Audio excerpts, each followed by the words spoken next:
Zhang Fei'nin oğullarından keyingi avlatlardan kimleri var? Aldı kıtım Guiyu'nun avlatları doğru sözlep beğendim. Endi bu üç parçalık hakkında kısa karşısak Zhang Fei'nin oğulları izbasarlardan ikisi var. Birisi Zhang Bao, hemimizge tunuşlu. Kiçigi Zhang Shao. Endi bu sen ne tunuş? Endi Zhang Bao'nu kıl tunuyumuz. Bulup mu? Zhang Fei Guiyu'yla ölüp ketkendan keyin bu atisi tağısının kısasını eliş üçün Liu Bei bilan birlikte Zhang Dong'ga yürüyüş qilib, cho'ng to'kib ko'rsatdi. Guansong birinchi sap bo'lsa, bu ikkinchi sap ikkisi baş turşal bo'lib, Liu Bei cho'ng to'kiblarni ko'rsatib turdi.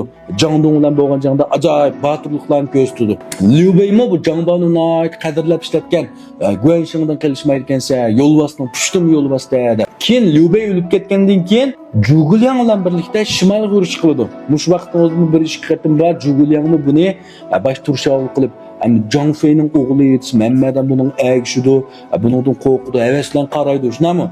Lekin, qeyrişqandək bu, Zhang He ilə boğan bir cəngdə eti ilə birlikdə qiyadın düşübdüdü.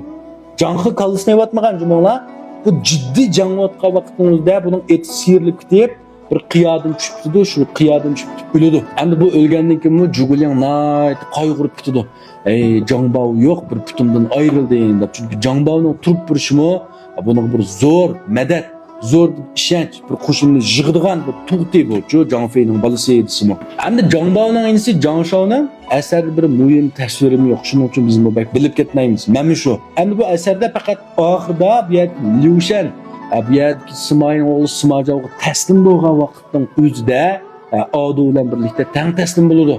Demek hem de bu şu kemgiçe Adu'nun huzurda, Liu Shen'in huzurda emel tutup ya serkar doğup ya baka olup digende şunun kışına ayrılmayı tudi diyen gap. Hem de bu yerki Zhang Shao dadisi akısının batırlığına, cengazlığına varislik kılmagan. Bundak değişken olmaydı. Belki Zhang Fei mi bundak karan bolgan bilen oğullarının balısına çıra bir her soğusunu bir sal ilimdar mananda jang çıkıp ölmüşün de balısı koymaydı atan yok o. Şunun için Zhang Shao'nu sel mandıgarak bir ilimnin yolu ile terbiyeligen buluşumu tamamen mümkün. Düşen olamı? Değil şundaq. Ondan sonra emdi bu yerdeki Şahudun ne bek sorgan toğla. Şahudun qanchalik yaman, bunun 100 nim bo'lgan. Ama mezmun qiz qilgan do'stlar Guanju qo'lib Pingunchuga Washang Ting deb biz qo'ysanglar, keyin sanda Şahudun to'g'riliq bir tafsiliy so'zlab bermay. Rahmat.